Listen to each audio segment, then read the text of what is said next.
Welcome back to another edition of Research Fantasy Presents our NASCAR breakdown. This for the Coca-Cola 600 to be held in about 7 hours. I wanted to do this video last night. I got in very late from Columbus. I'm about 2.5 hours away. So just didn't have the opportunity to sit down and do it. But when I got home, I did watch qualifying. I think this sets up to be an interesting week, to say the least. I think there are a lot of options we could use in our lineups. Overall takeaway in the second practice, guys like Truex, Keselowski, and Harvick just did not run well. I'm not necessarily holding that against any one of those drivers. I could see any one of those guys winning this race. I only mention them because they're the three highest priced on DraftKings this week. So let's start off with what will be undoubtedly the most obvious play, and that's Kyle Larson. Kyle Larson didn't make it to qualifying, one of only two cars that was unable to get on the track, so he'll find himself starting 39th. Who ran the fastest lap in the happy hour practice? Kyle Larson. Who is the odds-on favorite to win? I believe it's Truex, Kyle Larson, and Jimmy Johnson, if I'm not mistaken. Let me get to my odds here. As of Friday, the top three were it was Kyle Busch, Kyle Larson, Martin Truex Jr., all with 11-2 odds. I know Larson is expensive, but this isn't a game where expensive necessarily matters as much as it does in some of the other sports. I can definitely see Larson winning this race. Wouldn't shock me to see him in the top 10 within 20 laps. Maybe that's pushing it a little bit, but the car's too fast. He's way too good of a driver, but you're just dealing with the fact that he's super, super, super chalky. But nonetheless, he's a guy I'm going to have in a ton of my lineups this week. Really like the upside for him, and I think he's priced very well, all things considered. I'm not really going to go by price range or anything. I want to jump down to my next favorite driver, and that's going to be Daniel Suarez. Starting 20th, his car is showing top 10 speed. I mentioned in the article, which I will link to this video, that Suarez looks primed to break out in the near future. It's always tough to say, is it going to be this week that the breakout occurs?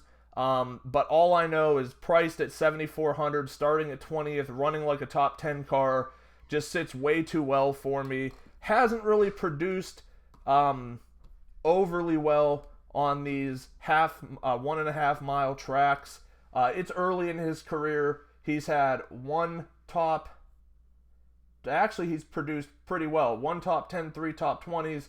He's basically finished on average in the top 16. I think we're going to see him crack the top 10. I'm expecting a boatload of points from him this week. Another guy who I really like in a similar price range to him is Ryan Newman. Newman starting at 17th, which doesn't sound terrific. On average, he's running about a top 10, right around number 10, 8-10 car this week. He's got a great deal of success on this track in particular, where he has in the last 4 races a top 5 and 3 top 10s, as well as 4 top 20s. Just really like how this shapes up for him. He's never won here, but on 21 of 32 attempts, he's managed to finish in the top 20. I think we'll see that again today, so he's someone I can consider in my lineups.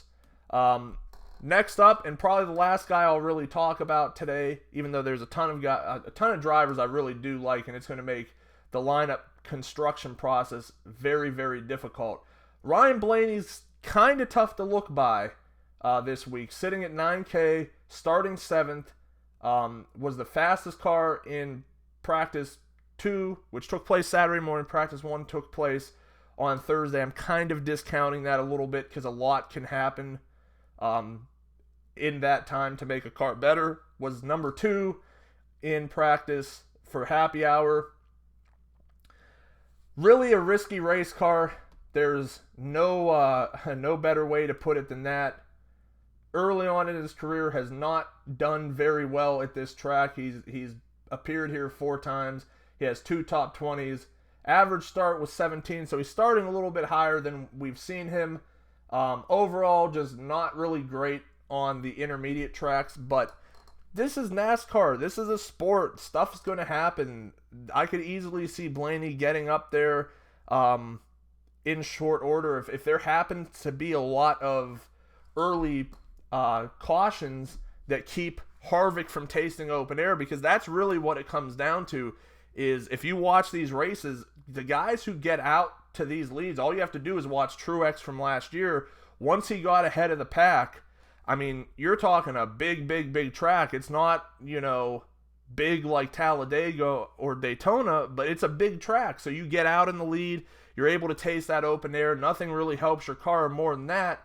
It's going to be tough for guys to catch up to you unless you have to pit, and that's where all kinds of strategies come in. But I think if there happens to be a lot of early cautions and his pit crew are on their toes, he could be a guy that could sneakily get up there into the starting lane and perhaps take over the race.